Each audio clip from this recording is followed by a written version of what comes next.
ঘন কুয়াশার নরম চাদরে ঢেকে গেছে পাহাড়ি এই জনপদ। এখানকার মানুষের খোঁজ কতদিন বা নেওয়া হয়? সময়, উন্নয়ন আর শহরের ব্যস্ততা ধীরে ধীরে যেন বুলিয়ে দিয়েছে এই মানুষগুলির গল্প। আঁকাবাঁকা পাহাড়ি পথ ধরে আমরা এগিয়ে চলেছি নীরবে।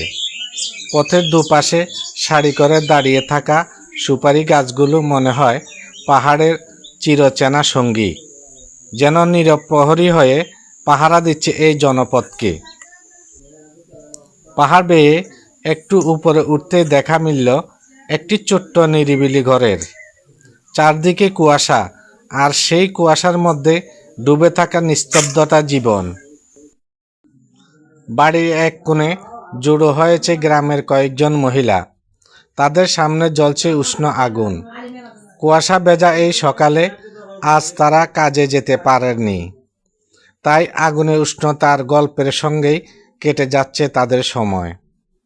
এই পাহাড়ি জনপদের জীবন হয়তো খুব সাধারণ, কিন্তু এই সাধারণের মাঝেই লুকিয়ে আছে সহজ সরল মানুষের টিকে থাকার গল্প। প্রকৃতি এখানে এখনো নির্মল, এখনো ধীর, আর সেই ধীর জীবন বয়ে নিয়ে চলেছে অদেখা অজানা অনেক মানুষের স্বপ্ন, পরিবেশের আলো।